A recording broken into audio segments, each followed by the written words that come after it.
Okay, so we got a Gretch g2655t coming in for a troubleshooting for his bridge pickup.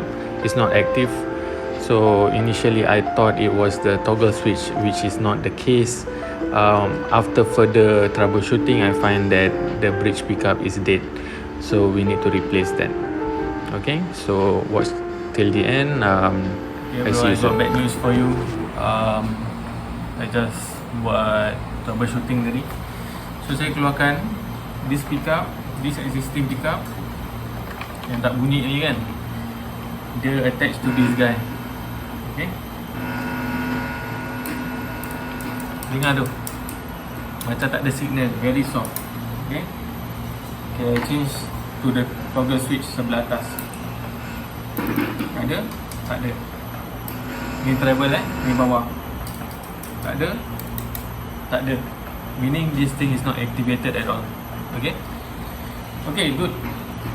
Ni saya tutup belakang dan kita fokus kat sini. So ni wire ni dia jalan kat sini. Dua-dua nampak dah solder dah betul. Okay, settle. Tutup, no problem, tak ada sound. Buka pun tak ada sound. So I check dia punya apa tu, pickup punya resistance. Actually no power. Okay, so just to test, I use another pickup. This is my pickup. Then I wire the same way. I just tap ni. Okay, ni dengan dekat adanya hot. Tak solder pun. You hear that?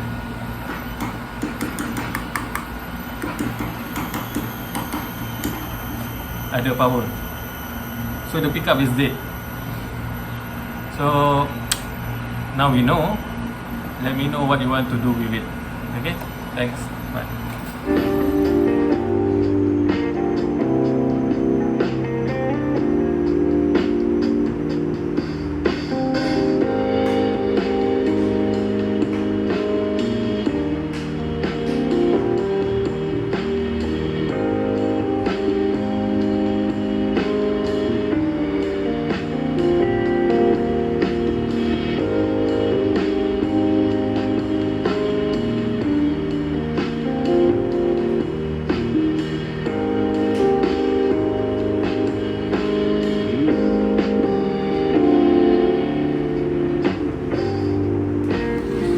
Okay bro, all in.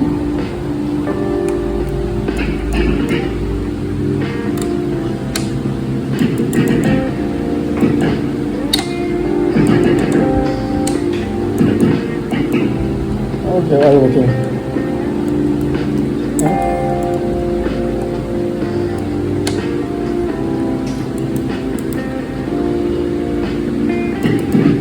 Okay, all working. Okay bro, kita is ready. Strings will be 0.946 diadario. And apart from that, this pickup, this is seymour Duncan JB model. The previous pickup just died, and so I replaced it after troubleshooting. You see the sound?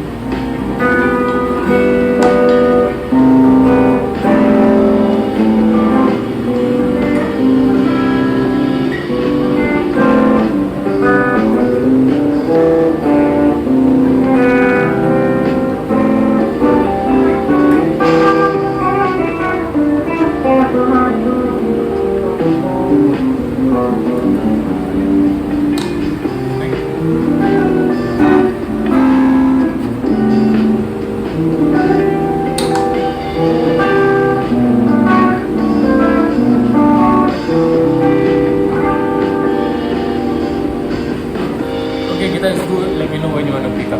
Bye.